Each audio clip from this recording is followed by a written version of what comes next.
کیا لگتا ہے آپ کو کہ یہ جو عدالت ہو، صحافت ہو، سیاست ہو یا پارلیمان ہو، یہ سب کچھ جو جہاں پہ ہم کھڑے ہیں اس وقت، خاص کر کے عدالت کے اندر عدالت کی جو معاملات آئے ہیں، یہ کتنے پریشان کن ہیں اس وقت؟ دیکھیے 26ویں ترمیم کے بعد جو تنازع عدالت 26ویں ترمیم کو اگر آپ جس بھی اینگل سے دیکھیں، ویسے تو اس کے اندر بہت ساری شکوں کو امینڈ کیا، لیکن آپ اس کو جس بھی طریقے سے دیکھیں تو اس کی بنیاد جوڈیشل سٹرکچر تھا، یعنی کہ عدالت میں اس کا جو مین آئیڈیا تھا، جو اس کی بنیادی 26ویں ترمیم کی باتیں تھیں، وہ اس بات سے ریلیٹ کرتی تھیں کہ عدالتی نظام کیسے چلے گا۔ ایک، چیف جسٹس کی اپوائنٹمنٹ کیسے ہوگی، 2، آئینی بینچز کیسے تقرر ہوں گے، 3،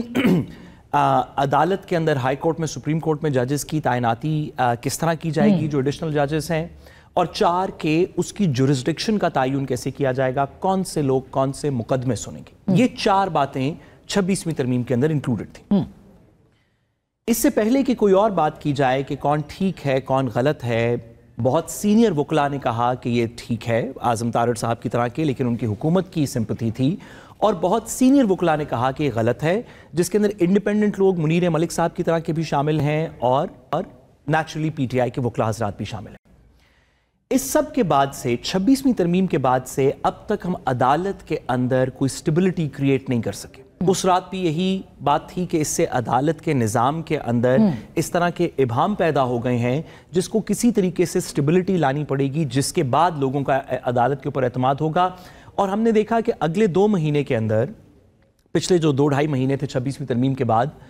اس طرح کے اعتراضات اٹھنے شروع ہو گئے ایک طرف سے کہ جو لوگ بینیفیشریز ہیں 26ویں ترمیم کے، یعنی کہ چیف جسٹس صاحب اور آئینی بینچ، وہ اپنے مقدمات نہ سنیں۔ دوسری سائڈ نے کہنا شروع کر دیا کہ آپ اگر سنیں گے، یعنی کہ اگر یہ بینیفیشریز نہیں سنیں گے، دیگر لوگ 26ویں ترمیم کے مقدمات سنیں گے تو وہ بھی تو بینیفیشری ہیں، کہ اگر 26ویں ترمیم ختم ہو جائے تو ان کو پاورز مل جائیں گی جو آج آئینی بینچ کے پاس ہیں۔ اس تک و دو میں، اس رسہ کشی میں، اس ٹگ آف وار کے اندر ہم نے پچھلے 2-2.5 مہینے گزارے، جس میں ججز کے لیٹرز بھی تھے، کچھ فیصلے بھی تھے، دیگر چیزیں بھی تھیں۔ اور اب بات پچھلے 2-4 دن سے، خاص طور پہ اس ہفتے سے، اس نہج پہ آ پہنچی ہے، جیسے کہ آج کی سماعت کے اندر بھی بات ہوئی کہ جب ایک سائیڈ کو، ایک گروہ کو، خواہ وہ سیاسی گروہ ہو یا وکلاء کا گروہ ہو، کچھ ججز پہ پوری طرح اعتبار نہیں کہ وہ 26ویں ترمیم کے بعد ایک سٹرکچر کو واضح کر دیں کہ کیسے اپوائنٹمنٹس ہوں گی، کیسے کیسز مارک ہوں گے، کیسے بینچز بنیں گے، ان کو لگتا ہے کہ یہ ججز کسی وجہ سے بائسڈ ہیں اس کے اندر۔ دوسری سائڈ کہتی ہے کہ شاید دوسرے ججز بائسڈ ہیں، تو کیوں نہ اس کا ایک حتمی فیصلہ کر دیا جائے اور وہ فل کورٹ کے ذریعے سے ہو، مگر آپ سب کو بٹھا لیں۔ مگر اس کے اندر جو سوال اٹھ رہا ہے کہ کیا چیف جسٹس کو بھی نوٹس جو ہے توہین عدالت کا کیا جا سکتا ہے، کیونکہ یہ جو نظر عباس صاحب کو ہوا ہے نوٹس، اس نوٹس لیا گیا، اور اس کے ساتھ ہی یہ بات بھی کہی گئی کہ کیوں نہ ہم تو کمیٹیوں کو یہ کبھی پہلے دیکھا تھا کہ آپ چیف جسٹس صاحب کو کہیں کہ ہم آپ کے خلاف توہین عدالت کو کر سکتے ہیں لیکن نہیں کر رہے؟ سب سے پہلے تو میں میڈم قانون اس کے اندر واضح کر دوں۔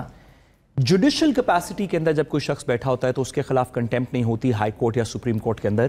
یہ بات واضح ہے، یعنی جب کوئی شخص جوڈیشل کیپیسٹی میں بیٹھا ہوتا ہے۔ لیکن ایگزیکٹو یا ایڈمنسٹریٹو انتظامی کیپیسٹی میں، خواہ وہ ہائی کورٹ کا جج بھی ہو، اس کے خلاف رٹ لائی کرتی ہے، اس کے خلاف کنٹیمپٹ لائی کرتی ہے۔ اور میں اس کی سمپل سی ایگزامپل دوں، تمام پبلک سیکٹر یونیورسٹیز، ایک بڑی چھوٹی سی ایگزامپل ہے، تمام پبلک سیکٹر یونیورسٹیز کے سنڈیکیٹس ہیں، ہر سنڈیکیٹ کے اندر قانون کے تابع ایک حاضر سروس جج بیٹھتا ہے، ٹھیک ہے، سنڈیکیٹ فیصلہ کرتی ہے، عدالت ایک حکم پاس کرتی ہے، سنڈیکیٹ اس کے خلاف کوئی ایسا فیصلہ کر دیتی ہے، آپ کنٹیمپٹ ایشو کرتے ہیں جس میں اس باڈی کو، جس میں حاضر سروس جج ہے، کیونکہ وہ ایڈمنسٹریٹو فیصلہ کر رہا ہے، اس کے خلاف کنٹیمپٹ ہو سکتی ہے۔ اس کی یہ صرف یہاں پہ نہیں، اس کی بے تحاشا ایگزامپلس ہیں، اس طرح کی صرف سنڈیکیٹس کی نہیں، بے تحاشا ایگزامپلس ہیں۔ مگر یہ کورٹ ہے اور پاکستان کی عدالت عظمیٰ ہے۔ نہیں سوری میڈم، عدالت عظمیٰ کو کنٹیمپٹ نہیں ہو رہا، چیف جسٹس کو ان اس جوڈیشل کیپیسٹی کا کنٹیمپٹ کی بات نہیں ہوئی۔ تمام جورسپروڈنس کو اکٹھے کر کے عدالت نے یہ واضح کیا آج کے تفصیل فیصلے میں کہ پروسیجرز کی کمیٹی جو مقدموں کے فیصلے نہیں کرتی، کر ہی نہیں سکتی، اس کے پاس یہ اختیار ہی نہیں ہے کہ مقدموں کے فیصلے کرے، وہ صرف یہ کر سکتی ہے کہ بینچز کو فارم کرے، یہ ایک ایڈمنسٹریٹو فنکشن ہے۔ عدالت نے آج فیصلے میں کہا کہ کوئی بھی ایڈمنسٹریٹو فنکشن ہو، وہ کوئی شخص بھی کر رہا ہو، even judicial commission administrative functions کرتا ہے۔ سوری میم، آخری جملہ، کہ تمام ایڈمنسٹریٹو اتھارٹیز جس میں پروسیجرز کی کمیٹی انکلوڈڈ ہے اس پہ آرٹیکل 189 اور 190 کے تابع رہتے ہوئے سپریم کورٹ کا ہر فیصلہ لازم ہے اور کنٹیمپٹ بھی ہو سکتا ہے.